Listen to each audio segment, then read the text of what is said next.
During my secondary and post-secondary education, I was notably overweight, with a body mass index of approximately 30. This contributed to my designation as the largest player on the football team. Regrettably, my junior year marked the beginning of a decline in my athletic prospects. I sustained a knee injury that prevented me from pursuing a career in football. I subsequently changed my focus to academia and obtained a degree in accounting. I am currently employed as an accountant. My life was, on the whole, satisfactory. I earned a good income, owned a house, and was married to a loving wife. I was named Sarah, which prompted the question of what the catch was. At 35 years old, I was in the prime of life but tipping the scales at nearly 430 pounds, which was a ticking time bomb and a heart attack waiting to happen. Recently, Sarah had been urging me to address my weight issue, applying pressure for a change. I was reluctant to do so. I assiduously attempted the suggestions she offered, but none of the fitness regimens or diets seemed to be effective. I drastically reduced my carbohydrate intake, replacing those calories with more meat, but the pounds continued to accumulate. At one point, I was consuming the equivalent of a cow's worth of food in a day. The situation reached a point where I would have been better off sticking with carbohydrates. Additionally, the excessive red meat consumption caused my blood pressure to skyrocket. Then, one night, everything took a turn while Sarah and I were being intimate. I suddenly gave out and collapsed. The situation reached a point where it became nearly impossible for her to breathe due to my weight pressing down. Things subsequently deteriorated. Our argument about my weight, a recurring issue, reached a crescendo. Finally, Sarah made it clear that we would not resume intimacy until I lost at least 50 pounds. I left the room that night and spent the night in the guest bedroom. The following morning, I left for work early, hoping that things would calm down by the time I returned home. However, that was not the case. Sarah had gone online and found a weight loss boot camp for me, which she believed would be the best solution. I was tired of given that she was married to the heaviest man in the neighborhood, which was becoming embarrassing for her. I examined the brochure that she had printed from the internet and decided to make the call. I made the payment immediately and arranged to leave for the camp as soon as possible. When Sarah asked if I was genuinely going through with it, I did not respond. Instead, I headed to the bedroom to start packing my clothes and a few essentials. I was informed that losing weight would be fantastic for me and that I would be healthier and feel so much better. She also informed me that the month would fly by in no time and that she would call me daily. As I proceeded towards the guest room, she inquired as to whether we were still angry with each other. She then asked why I was sleeping in the room. I responded by stating that we would not resume sexual intercourse until I had lost the 5 pounds that she had previously mentioned. She then clarified that she had meant that we would not engage in sexual intercourse again until I had lost the weight. In any case, I did not intend to be entirely serious, I was merely upset. It seems that she was aware of the extent of the hurt she had caused me and was attempting to make amends. Nevertheless, taking a break from home seemed like a reasonable course of action at the time. In the following days, I informed my workplace that I would be traveling to focus on self-improvement. I was able to demonstrate an improvement in my performance while working remotely, and I informed my colleagues that my productivity would not be affected on the scheduled day of departure. I then proceeded to drive to the airport, where I flew to Chukan. I embraced the aid of the desert heat and began my stint at the camp. During the initial 3 weeks at the camp, I adhered to my usual fitness routine. The majority of the first week was spent setting up my internet and computer systems for remote work. In the second week, I started observing camp activities. Although I did not actively participate, I was able to gain insight into the camp's operations and culture. In terms of nutrition, I treated the camp-provided food as an appetizer, ordering pizzas or burgers for delivery. The delivery personnel even learned that for a better tip they should meet me on the access road used by the campers for jogging. I would then enjoy my meal at the picnic tables before returning to camp. After nearly 3 weeks at the camp, I was curious as to how much weight I had lost. I had actually gained 6 pounds, which meant I was 6 pounds heavier than when I had arrived. However, that all changed a few days later when I received a message from an old friend, Steve. Steve had recently navigated a messy divorce just over a year ago. A year ago, he was in the process of rebuilding his life. He was not actively seeking another wife at that time, he simply wanted to have some fun and enjoy life for a while.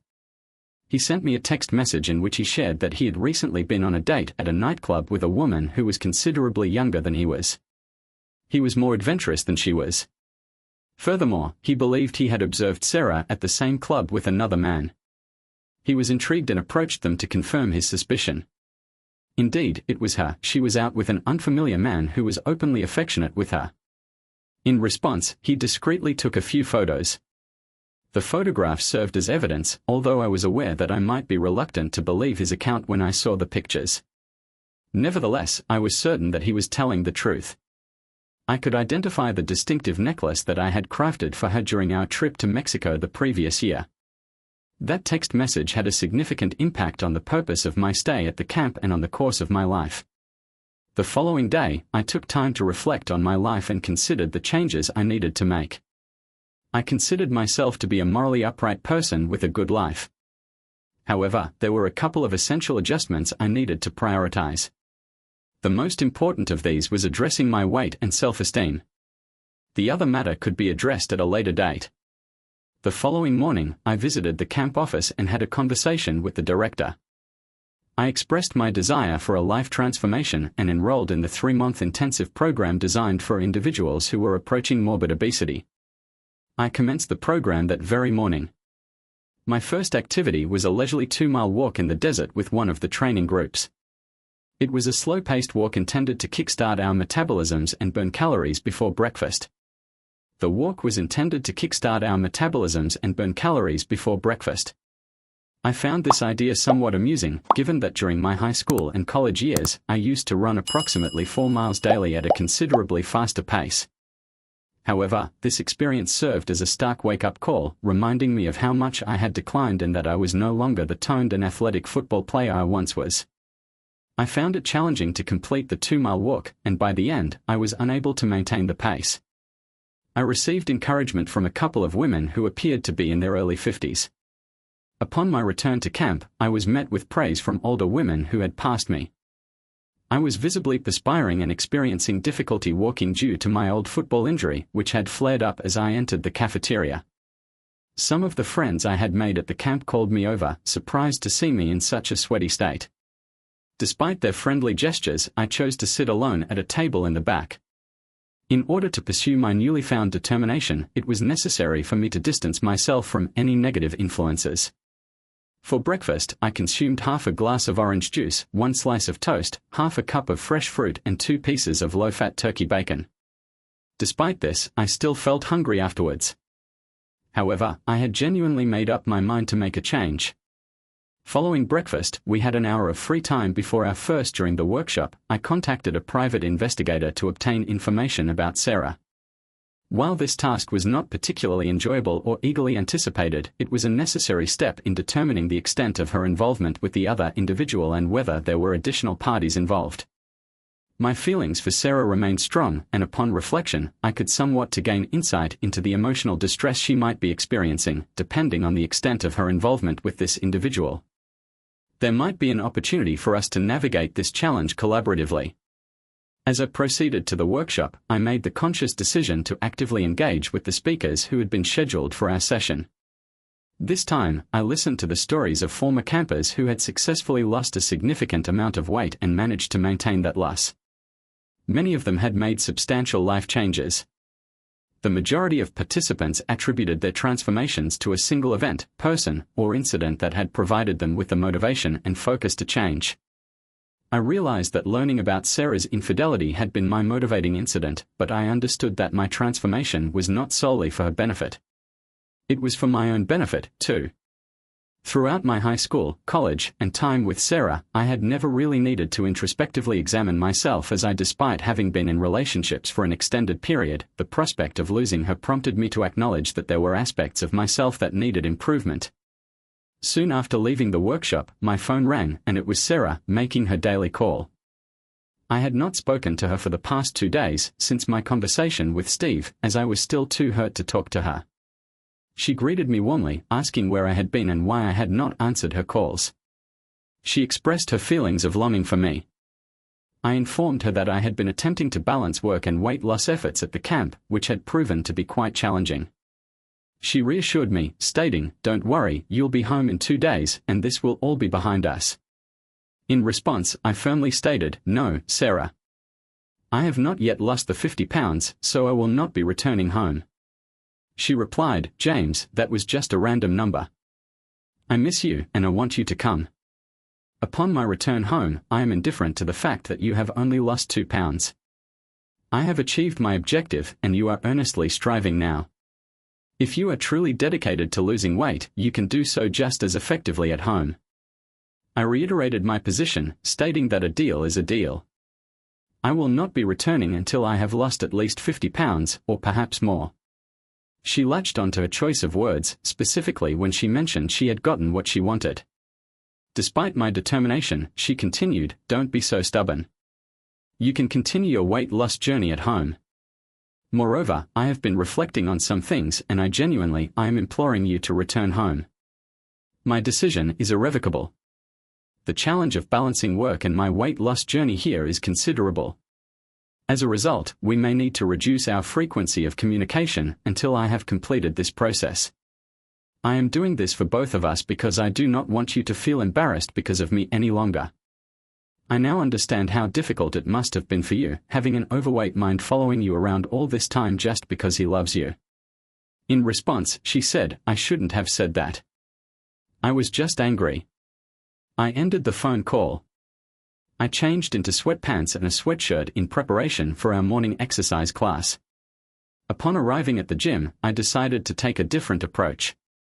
Instead of hiding in the back, I positioned myself in the front row. The trainer for that day was Debbie, known for her no-nonsense approach. We had never exchanged a single word. Since my arrival, I had observed her giving me disapproving looks on several occasions, even as I stood in the front row. Her gaze seemed to convey a desire to push me to the back with just the force of her stare. We began with stretching and reaching exercises.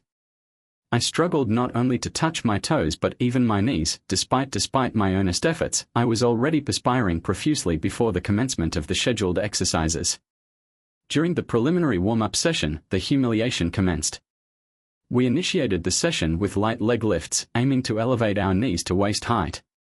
By the conclusion of the session, I was visibly saturated with perspiration, while Debbie exhibited a mischievous glint in her eyes and a self-satisfied expression.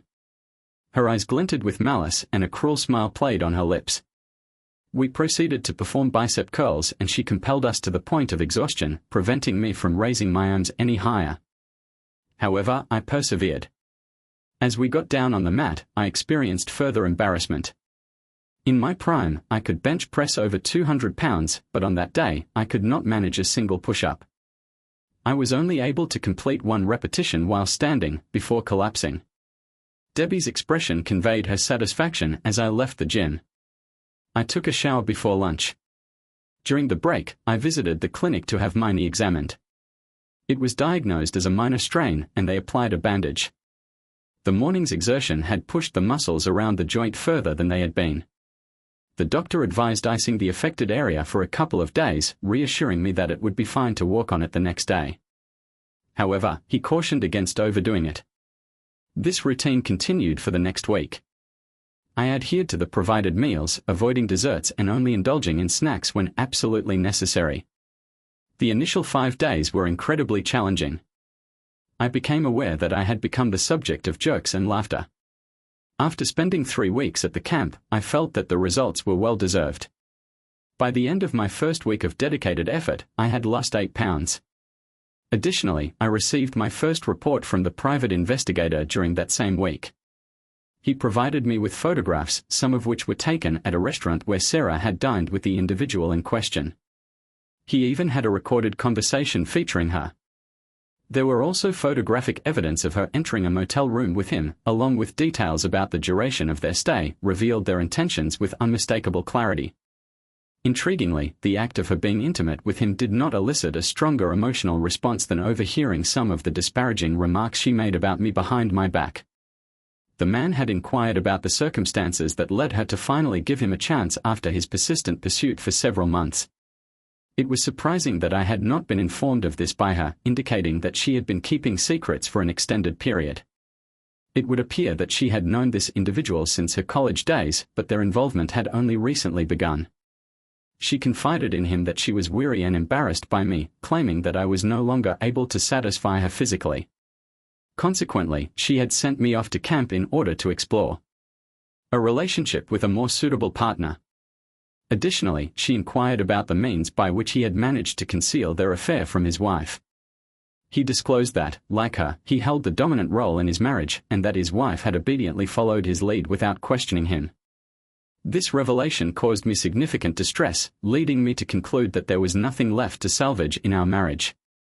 My decision was made in the second week of following my intensive training. I increased the intensity of my exercise regimen, incorporating morning walks, swimming laps, and pool walking into my routine. Additionally, I engaged in skill-building activities such as archery and fencing. It was crucial for me to develop hobbies to occupy my time once I left the camp. Furthermore, I retained the services of a skilled divorce attorney to explain the situation and how I had uncovered it. I instructed him to prepare the necessary documents for the divorce proceedings in order for him to remain informed of any developments. Despite having yet to determine the exact end date, I felt like a different person, or at least closer to the man I used to be. I had shed nearly 40 pounds and my overall well-being had improved significantly. My daily routine had undergone a transformation. I began rising earlier and replaced the morning walk with a 3-mile jog while I continued attending Deb's exercise class. Her attitude toward me seemed to have changed. She no longer looked down on me and had even started to greet me with a smile each morning. The most surprising moment came when, during a set of 15 push-ups, I encountered an unexpected weight on my back after completing the 10th push-up. Despite the added resistance from Debbie pushing down on my back, I managed to squeeze out another push-up. Furthermore, I was able to successfully complete the majority of my work responsibilities from the camp during my daily meditation sessions. I shifted my focus from motivating myself to lose weight to evaluating my relationships with friends and associates. It became apparent that many of them had not been laughing with me about my weight for quite some time, they had actually been laughing at me. By the 6th week, my weight had reached a plateau, although the pounds were still coming off. The rate of loss had slowed considerably. I had lost just over 60 pounds, but I was no longer able to maintain the rapid 1-to-1 and A2 lbs per day that I had initially achieved. I recalled my coach's strategy from school, which involved increasing the intensity when out of shape. I incorporated a second more demanding run into my daily schedule, despite my knee issues and advancing age, which prevented me from running as I did in college. I found enjoyment in it and gradually extended my distance each day. On occasions when I still had the requisite energy, I would proceed to the gymnasium after my run to lift weights. Even then, I exercised caution and relied on my memory of my past athletic accomplishments to guide me. Initially, it was somewhat embarrassing. After boasting about bench pressing over 200 pounds for years, I found myself struggling to lift even 100 pounds. Another surprising aspect was the inconsistency of my progress. I managed to push my bench press to 100 pounds, only to find myself unable to lift it again for over a week. I was unable to lift it again for over a week. My leg strength was notably weak due to my knee injury, which prevented me from doing squats and several other demanding leg exercises. The same limitation applied to exercises targeting my back, especially those requiring a standing position, which was hindered by my weakened knee joint. However, I gradually improved, although the emotional pain in my heart persisted one evening while attempting to lift 170 pounds. The first repetition went, the second repetition was completed relatively smoothly, but the third attempt proved challenging. Despite common sense advising against it, I attempted to lift the bar a third time. During the ascent, the bar suddenly felt significantly heavier, and I was unable to push it up any further. I was exerting all my strength when someone grabbed the bar and helped lift it back onto its supports. James, who had come to my aid, remarked, "Well, that was a rather ingenious strategy, Debbie. You found the second repetition challenging, so why did you believe you could manage another? Were you aware that being alone in the waiting room contravenes camp policy? Do you now comprehend the rationale? I apologize. I will not repeat the action and thank you for your assistance." I understand this is simply another opportunity for you to poke fun, so I hope you will enjoy recounting to everyone how you had to help the out-of-shape man once more. After that, I left the waiting room. If Debbie had any further admonishments or grievances, she chose to keep them to herself and allow me to depart without further comment.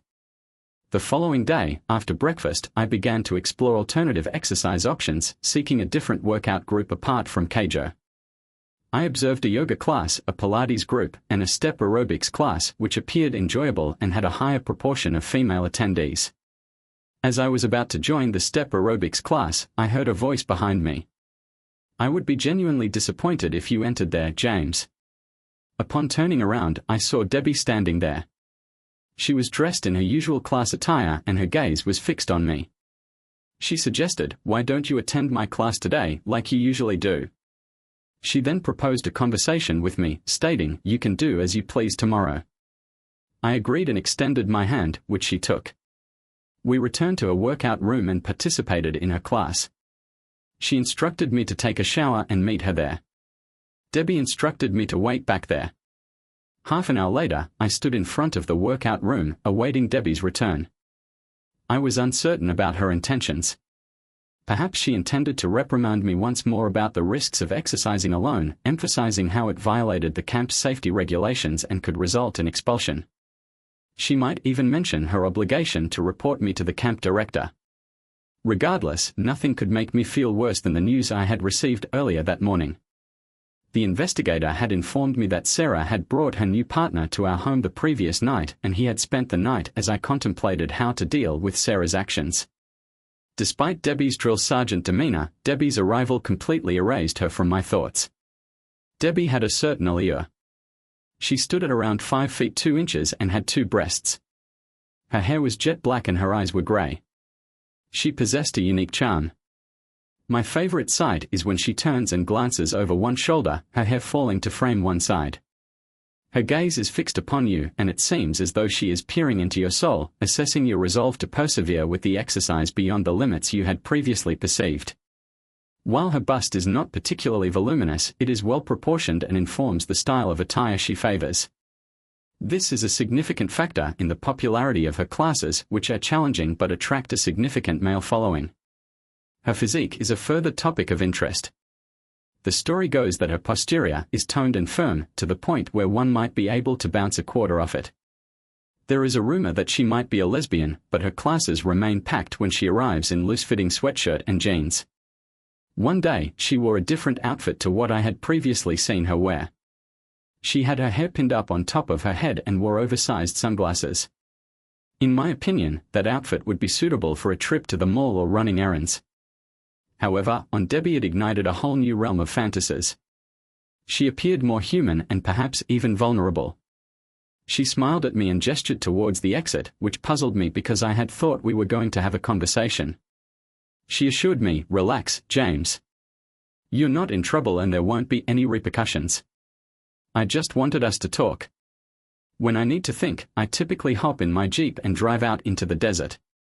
It allows me to clear my mind and perceive the situation more favorably upon my return. Either I have resolved the issue or it no longer appears as daunting as it did before I left. Perhaps it is simply a means of stress relief and a way of putting things in their proper perspective, but it is evidently effective. James, whether you are aware of it or not, you have become a concern for me." Those words had a profound impact on me. Now I am faced with the challenge of addressing another woman's concerns about me. I had already been experiencing significant personal difficulties without having to worry about another woman's disapproval.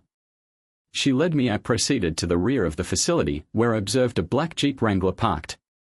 I climbed in and was compelled to grasp onto something as she accelerated rapidly away from the scene.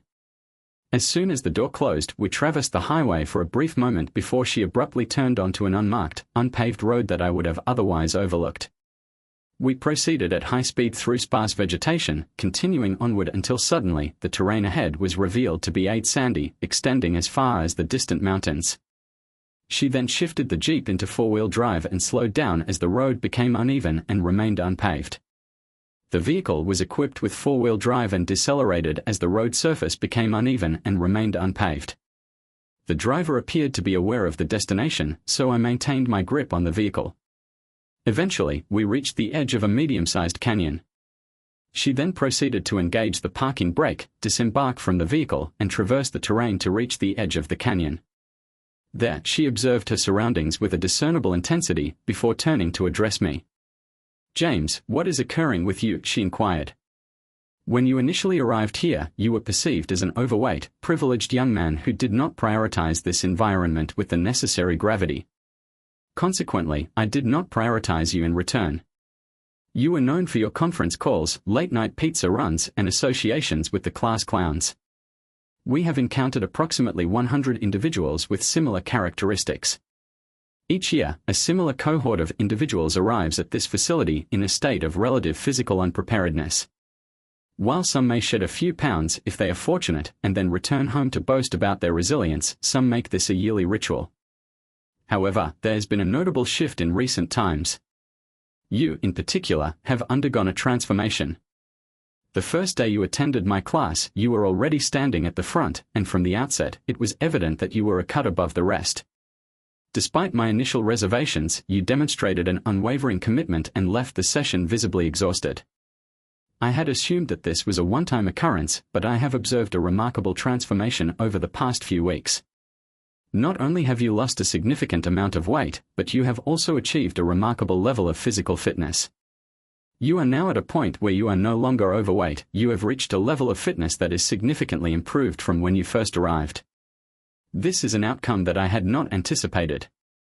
It is a testament to your dedication and commitment to the process, and it is a source of encouragement to me. It is important to note that as the changes in the subject began, I underwent some changes myself. Initially, I was convinced that the subject would not last, but I subsequently became his most ardent supporter.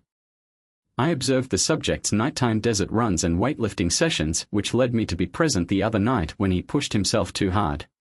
Typically, individuals who have lost as much weight as the subject have, even when they have not achieved the level of fitness that he has now, tend to feel fulfilled and happy. They become more self-confident. They are confident and proud of their achievements, which will be celebrated at an upcoming ceremony before the camp season ends. They will receive several awards, but they should not be made aware that I have informed you of this. They seem to be far from happy, which is contrary to the experiences of most people who come here, who are typically sad and downcast about their weight issues. They leave happier and more self-assured. Upon your arrival, you exuded confidence and security. You were content, although perhaps a bit angry. You have worked tirelessly and made incredible progress, and you now look fantastic. However, you appear sadder and more withdrawn than before. This saddens me as well. Initially, you used to sit in the back and enjoy laughter with those who were joking around. You were content. Now, you have inspired numerous campers and staff members. However, you retreat to work. James, I am acutely aware of the opinions held about me by others in this environment. I am cognizant of the various nicknames I have been given, and I must profess that they hold no significance for me. My role here is merely a professional one, facilitating the motivation of individuals to make changes in their weight and health. I encourage them to embrace change, set an example, and assist them in their workouts. Some individuals grasp this guidance, while others do not. However, I do not take these interactions personally, as they are simply part of my professional responsibilities. However, over the past couple of months, you have become more than just a job to me. You have become a matter of great personal significance. That is why I reacted angrily when I saw that bar descending towards you. I was terrified that you might have been seriously injured or worse. I even wondered if you wanted that. I was taken aback and hugged her in response. She seemed to need to talk, so I simply listened. She shared her life story. Her athletic journey began in gymnastics, but she faced frequent injuries due to her lack of the typical short, muscular body associated with competitive gymnasts. Some of the girls in the sport also took pills to delay breast development and hip widening, but she chose not to. She was unable to compete with those who were using pills, and her injuries persisted. Eventually, she transitioned to fitness competitions. Although not strictly bodybuilding, the sport shared similarities with it, emphasizing femininity, grace, and less extreme muscularity. She was successful, but the issue of performance-enhancing drugs once again arose, and the pressure was even more intense.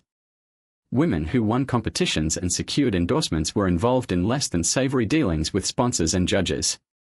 Men had always paid attention to her, even during her gymnastics days, but in this new arena, it was almost following a near-assault incident, during which she was saved only by her loud screams and the intervention of the security team. She made the decision to cease participation in fitness competitions. She subsequently returned to school, pursuing degrees in exercise physiology and kinesiology, and embarked on a career as a personal trainer. Her tenure at the camp spanned 6 years. Having heard this, I felt a closeness to her that I had not experienced with anyone for a considerable period of time. As a result, I confided in her. Regarding the reason for my presence at the camp, I disclosed information about my wife, Sarah, and how she had become ashamed of me. She desired to send me away so she could secretly be with someone in better physical shape. However, she assured me that the next time she sees me, she'll be all over me. I responded that the next time she sees me will probably be in a divorce court. I made an effort to understand things from her perspective. From her perspective, I conceded that I had permitted my physical condition to decline, and she was justified in anticipating that I would prioritize self-care. However, the manner in which she addressed the matter and the hurtful remarks she made about me had a profound impact on me, prompting me to question her genuine concern for my well-being, particularly in light of her infidelity. This constituted the final incident that led to the dissolution of my relationship with Sarah. While I might have eventually forgiven the other issues, I was no longer able to trust her. That night marked a turning point, and from then on, I continued attending Debbie's class every day. However, Debbie pushed me even harder. Many of the other men were envious of me. As I did push, Debbie occasionally joined me for nighttime runs. Our relationship never progressed beyond the boundaries of friendship. However, her gaze occasionally sent a sensation down my spine. According to the private investigator's report, Sarah had terminated her affair with her college friend, who seemed solely interested in a physical relationship. He had been residing in my domicile for several days each week, to the extent that even his own wife was voicing her disquiet. The tipping point came when he and Sarah began to quarrel. She was attempting to bring their involvement to an end because the initial excitement had faded, but he was reluctant to let her go. Sarah began to contact me more frequently to inquire about my return home. Her messages were filled with expressions of longing and love. Since the camp would be closed for approximately a month at the end of the season, I was aware that I would have to return home imminently. Debbie and I went shopping because I required a new wardrobe. Having lost nearly 140 pounds, none of my previous clothes were suitable for me anymore. While I was shopping, I discovered something I had always aspired to possess, a vibrant red 2009 Mustang. A GT was on display at a car lot across from the mall. I was intrigued and proceeded to the lot to inspect the vehicle. The door was open, so I sat down inside.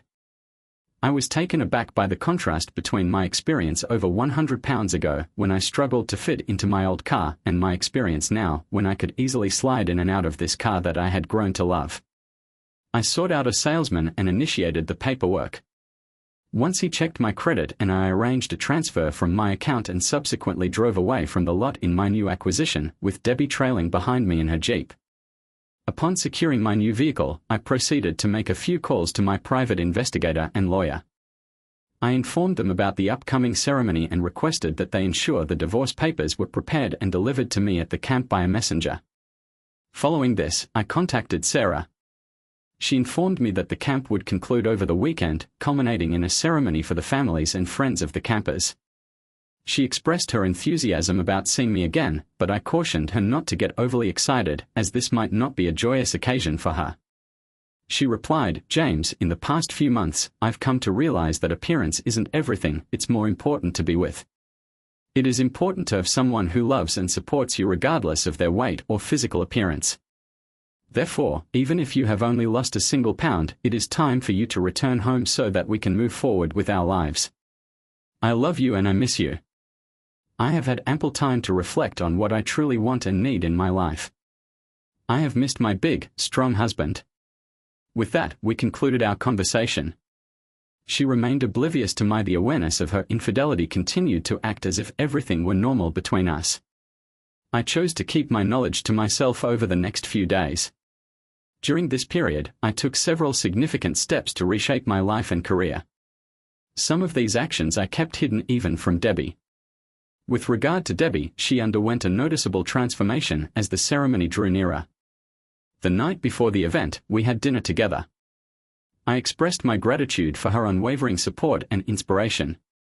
To my surprise, she held my hand for a while as we conversed. She began, "Your time here is coming to an end soon. Your wife will be at the ceremony and you can return to Ohio either to assert yourself or proceed with a divorce." I was unable to articulate a response, I could only nod in agreement. Our thoughts were elsewhere. We returned to the camp in silence, each of us carrying many unspoken thoughts between us. After a brief interlude, she broke the quietness. "I understand you have always been an honorable man, hesitant to entertain any relationship while still married. Have you made a decision about reconciling with her? I am wondering if perhaps a plane ticket to Ohio might be in my future." I replied, "Debbie, we have maintained honesty throughout, and regardless of whether you are aware of it, I have strong feelings for you. Consequently, I am not prepared to start lying now. I am unable to confirm the arrival of any plane to Ohio or elsewhere, but it is not an implausible scenario." She nodded, and I did not see her again until the ceremony the following day, which felt unusual for me. I rose early and embarked on my solitary morning run while most campers were likely celebrating. The culmination of weeks or months of rigorous exercise and dietary restrictions had become an integral part of my lifestyle. The cessation of these activities did not imply their complete abandonment. Following my run, I sought out Debbie but was unable to locate her. I was informed by 2 members of staff that she was in her living quarters, experiencing a bout of illness. I also heard that Sarah was meticulously searching the complex for as a gesture. I proceeded to the auditorium with the intention of locating Sarah. I did indeed observe her presence and proceeded to pass by her, yet she was unable to recognize me. I then ensured the messenger was nearby and satisfied that he was. I arranged to signal him when the time was right, which he agreed to once the ceremony commenced. Once the ceremony had concluded, everyone gathered in the auditorium and I was afforded the opportunity to witness something remarkable. I observed Debbie in close proximity to Sarah, which afforded me the opportunity to conduct a comparative analysis. Sarah exhibited a distinctive hairstyle and a tall, slender physique, although not as physically fit as Debbie. In contrast, Debbie exuded a slender and attractive appearance. However, she was of shorter stature.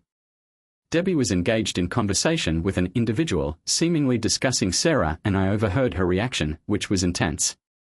She abruptly departed from the table and took a seat when she noticed me observing her. She then offered a smile, but quickly averted her gaze.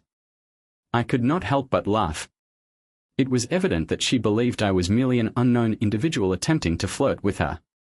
In fact, she had been dating her former college roommate, Thomas, for several months. She had even gone so far as to she invited him to her house and spent time with him in her bed.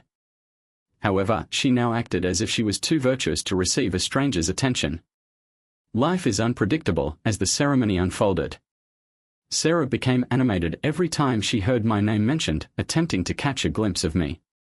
Finally, I was called to ascend the stage to receive my awards. I received recognition for the most significant weight loss in a 1-month period. During the subsequent month, I was awarded the largest overall weight loss and another for being the most inspirational camper. I had commenced the program in a poor state of health but had made considerable progress in both my weight loss and overall fitness. I was an inspiring example for those around me during my speech. As I gazed out at the audience, I noticed Sarah sitting on the edge of her seat, completely astonished. My transformation was a source of considerable astonishment to her, as she observed her formerly overweight husband on stage. When I invited Debbie onto the stage to express my gratitude in an official capacity, the audience responded with enthusiastic cheers and applause. Sarah's icy glare towards Debbie could have had a destructive effect had it been capable of inflicting physical harm. Debbie and I exchanged a handshake and proceeded to take several photographs together. I thanked her after the director's closing remarks. Following the ceremony, the attendees proceeded to the dinner that was scheduled to take place in the subsequent minutes. Sarah approached Debbie and me in a furious manner. She began by stating that it was evident why we had wanted to remain on stage for an extended period of time. It was simply to showcase this woman and make it clear to her that we were aware of her presence. I replied calmly, Sarah and I are currently merely friends. There is no romantic involvement at this time. Therefore, before you engage in a public display of emotion, you may wish to reconsider." Sarah's demeanor swiftly shifted, and she began to apologize. "I'm sorry, honey," she said. "It's just that you look amazing. You're so slim and different." I felt a pang of jealousy. "I've been so lonely waiting for you at home all this time," I said. "I'm questioning my loneliness," she replied, nodding. I then displayed a photograph of her in a restaurant with Thomas on my mobile phone and inquired as to the identity of the gentleman in question. She replied that he was merely an old college acquaintance whom she had encountered. I retorted that he was significant and that she and he were the reason for our impending divorce. I asserted that I was aware of his identity and that I knew everything there was to know about him, including the fact that she had initiated their relationship even before I had departed. "Your motivation for inviting me to the camp was to avoid being seen with a husband who was overweight. You sought a partner with a superior physique to satisfy your desires. There are recordings of you admitting this, so there is no reason to deny it. Furthermore, there are photographs of you taking him into our house and being intimate with him in our bed. There is no evidence to the contrary." As I was preparing to depart, I motioned to my lawyer's messenger, who promptly approached and handed her the divorce papers. She began to plead, stating that the relationship was merely a fling and a mistake. I informed her that I had ended it because I had come to realize that I genuinely missed her and that we shared more than anyone else. The only aspect of our relationship that I had disliked was her weight. However, that is no longer the case. "Indeed," she replied. "Once I learned about your affair, I realized I did not want to be married to someone who was ashamed of me. The appeal of our marriage vanished when I heard what you said about me. We do, however, have common ground. You were ashamed of a man with a larger physique, and I am similarly repulsed by." She insisted that we could work through this and suggested that we return home to discuss the matter further and seek counseling. She highlighted the importance of our shared history and the fact that we had too much at stake to simply end the marriage. I informed her that the matter had already been settled. As we live in a no-fault state, the assets will be split evenly. As we have no children, there is no dispute. However, I am leaving our home, which accounts for 70% of our net worth, to her. You are receiving a more favorable outcome than what the courts would have granted. I advise you to simply disengage from this situation and we will both emerge in a more advantageous position. With regard to my living circumstances, I will commence anew with an individual who will not be ashamed of me." Tears welled in her eyes and she inquired as to where I would reside. She implored me to remain with her and to rectify the situation. I responded that you have not cared about me since the affair. Given the circumstances, I am perplexed by your concern. I will not be returning to that residence, as I have initiated a new phase of my life with someone who will not conceal me behind closed doors.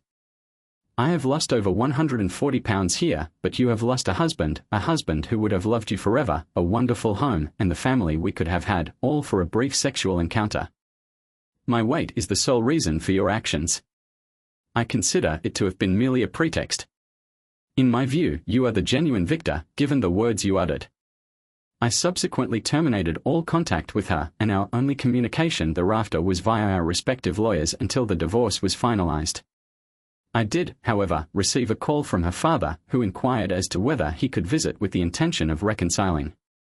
I informed him of the circumstances of our separation and his subsequent actions and offered to provide he requested evidence in the form of images, audio, or video. Upon hearing this, he simply wished me well and I graciously accepted his advice. The divorce proceeded without incident and we maintained occasional contact with Sarah.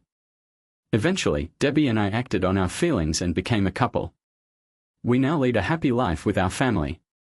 My transformation in both body and life has astonished friends and colleagues. They frequently tell me that I made the right choice in marrying Debbie. I am grateful that we found each other. Sarah sold our house and moved in with her parents. She eventually found a new partner and gained weight. I sent her a brochure for the fitness boot camp that I attended. I did not intend to gloat. However, I was genuinely attempting to be of assistance, as the program had proved effective for me. I even offered to cover the cost. Had I not been embarrassed by her, I would never have met Debbie. Unfortunately, she declined in the end. It seems that everyone found their own happiness. Thank you for listening. Please like, share and subscribe to the channel for more stories like this. Take care.